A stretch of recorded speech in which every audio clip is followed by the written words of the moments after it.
And that's just it too. Like I can't, because the way you design the system, it's a bitch to kill somebody, right? Correct. Which is great and makes it way more of like a thriller kind of feeling when they kill somebody. Yeah. Yeah, I definitely want it to be rewarding. Like, to, you know, the 3 rank system I think is perfect because, you know, in comic books in general, people just don't die. And when they do die, it's a big deal. And everybody is so powerful. You know, we have some new players that are going to be coming, and granted, they're going to be starting at average, but it won't seem like you're at average. I'm not going to rate you like you're average if you're winning, you know?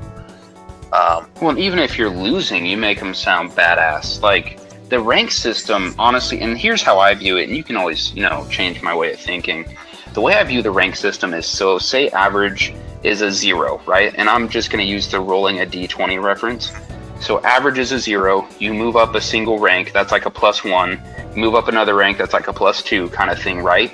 And if you drop below average, you're technically like taking negatives. That's how I view the ranking. And like we were saying, you know, if you roll a natural 1, but you're superhuman, it's not going to really mean shit because you failed, right?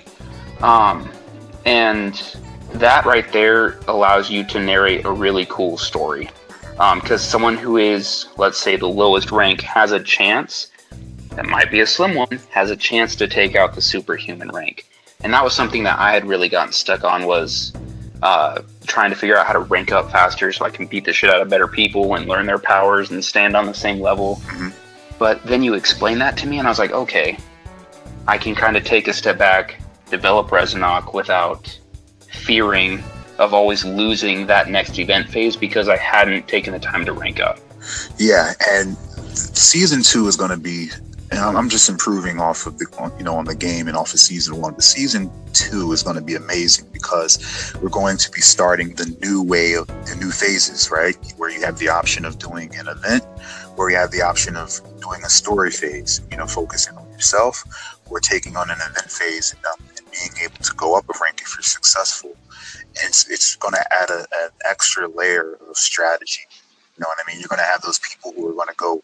You got to remember, R-Type X is so strong right now because he did not lose a lot. He didn't lose much. I think he lost one time in the prequel. But he won every event phase that he's gone to, and he took a lot of events that didn't have much opposition.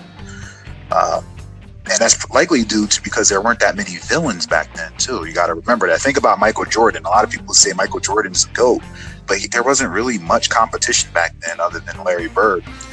And a lot of people think Michael Jordan today would get washed by a lot of, because the game has changed.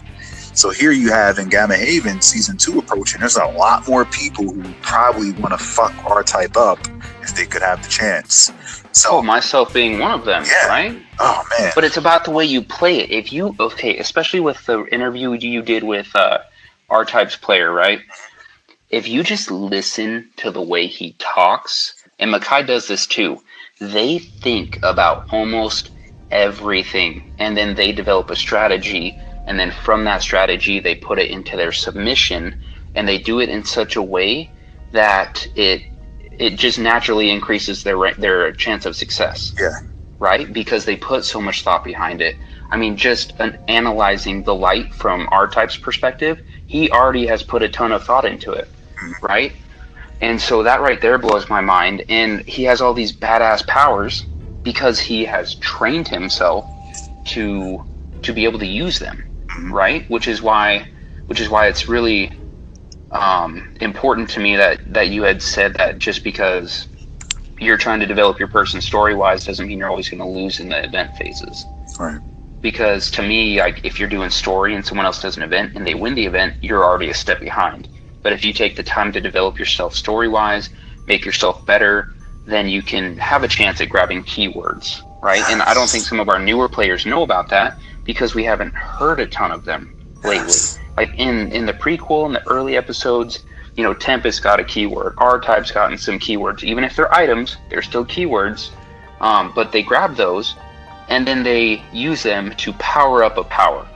Yeah. Right? And that right there is strategy itself, too. Yes, and I got to be really careful with how I dole these things out because a keyword, um, can really, really change and give you a lot of control over the narrative with what you're doing. We'll give RTX his keyword Wanderer. Right. I think that's a keyword he has. That's a perk. That's a perk. Oh, it's a perk. Okay.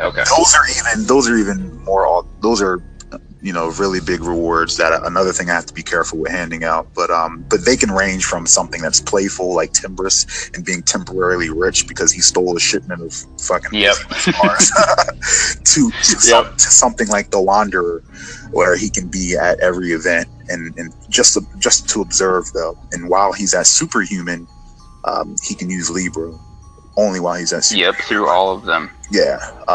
But yeah, there's going to be a lot of strategy to it. I'm really looking forward to season 2. You don't even know. This finale is going to be. It's going to really shine. It's going to bring a lot of things. It's going to make a lot of things clear. Every episode, my butthole is tighter than ever because I'm like, who's gonna die? Who's gonna live? Is someone gonna win? Who's gonna lose? Right? And the entire time, I'm on the edge of my seat. And then someone dies. I'm like, oh shit, how's that player gonna act? Yeah. And it's crazy awesome.